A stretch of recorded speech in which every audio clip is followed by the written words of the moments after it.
Saya Lilian Mutiara dengan NIM G002395 dari kelompok A4. Di sini saya akan menjelaskan tentang anatomi pelvimetri. Sebelum pertanyaannya, pemeriksaan sebelum melahirkan atau apa saja? Jadi pemeriksaan sebelum melahirkan ada yang namanya clinical pelvimetry, sama ada yang menggunakan MRI scan.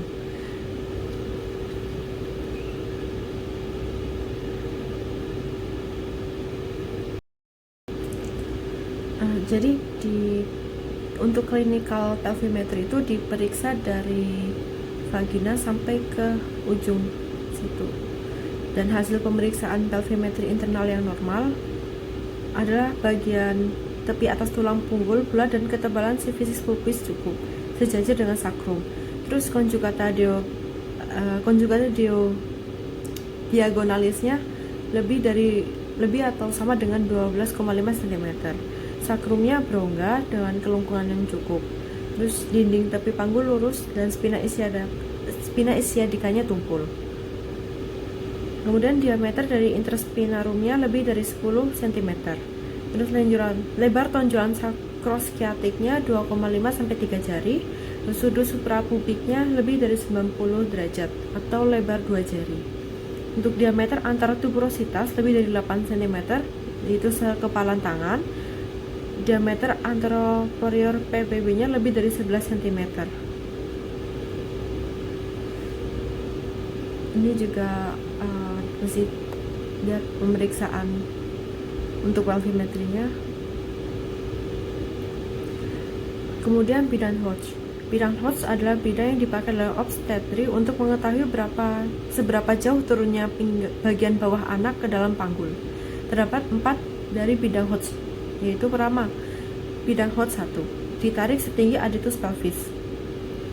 Jarak antara promontorium dan pinggir atas simfisis, sejajar dengan PAP atau bidang yang terbentuk dari promontorium, linea innominata kiri, simfisis pubis, linea innominata kanan, dan kembali ke promontorium. Kemudian ada bidang Hodge 2, ditarik melalui tepi bawah simfisis osis pubis dan sejajar dengan bidang Hodge 1. Bidang yang sejajar dengan pintu atas panggul PAP melewati pinggir tepi bawah simfisis. Kemudian bidang Hodge 3, ditarik setinggi spina ischiadica dan sejajar dengan bidang Hodge 1 dan 2. Bidang yang sejajar dengan pintu atas panggul atau PAP dan melewati spina ischiadica. Lalu terakhir ada bidang Hodge 4. Itu ditarik setinggi os coccygeus dan sejajar dengan bidang Hodge 1, 2, dan 3. Bidang yang sejajar dengan pintu atas panggul dan melewati ujung tulang coccygeus. Untuk manfaat dari bidang Hodge dalam persalinan berupa 1.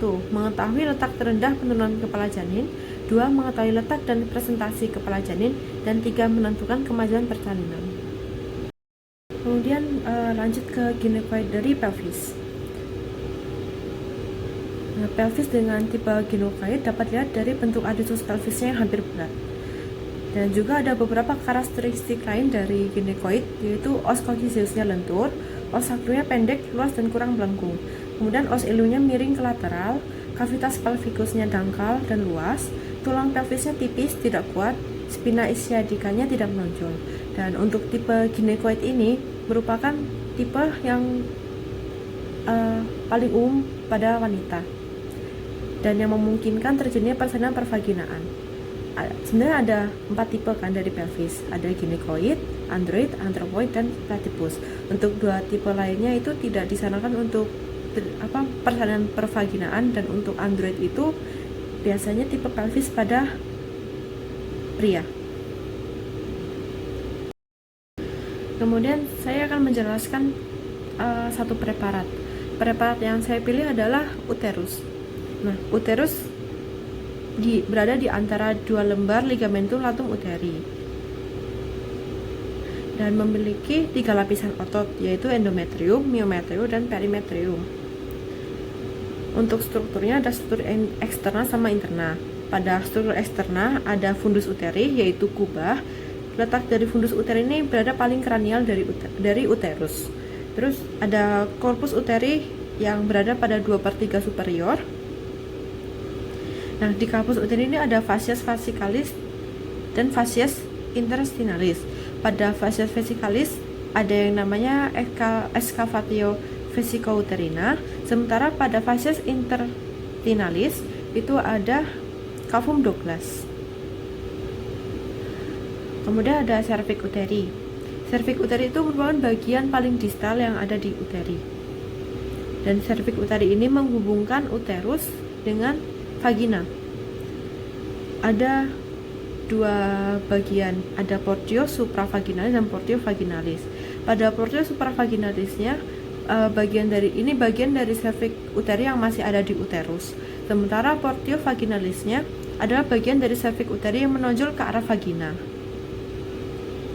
Ujung dari portio vaginalis ada pada ostium uteri externum. Kemudian pada struktur internalnya ada cavum uteri, yaitu ruang yang ada di dalam uterus. Kemudian ada isthmus uteri yang merupakan tempat yang paling sempit yang ada di dalam uterus. Ini bisa dilihat dari bagian paling bawah dari bagian gambar yang di bawah itu ada isthmus uterusnya itu ada di atasnya cervix uteri. Kemudian ada canalis cervicis uteri, yaitu rongga yang ke arah distal ke ostium uteri externum. Kemudian ligamentum dari uterus, ada ligamentum teres uteri atau profundum atau rom.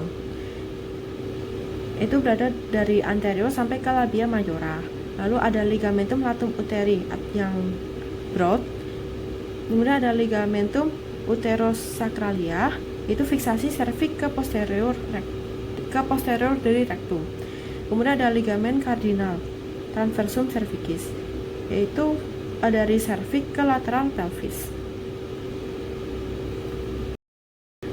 Kemudian ada vaskularisasi dan inervasi dari uterus. Untuk vaskularisasinya, pertama arterinya itu arteri uterina yang merupakan cabang dari arteri iliaca interna.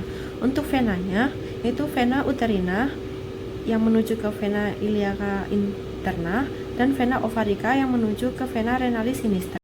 Kemudian untuk inervasinya ada inervasi secara simpatis oleh plexus uterovaginalis, itu biasanya untuk kontraksi uterus. Kemudian ada inervasi secara parasimpatis oleh nervus planciti pelvici sebagai vasodilator. Ini daftar pusakanya. Oke, sekian.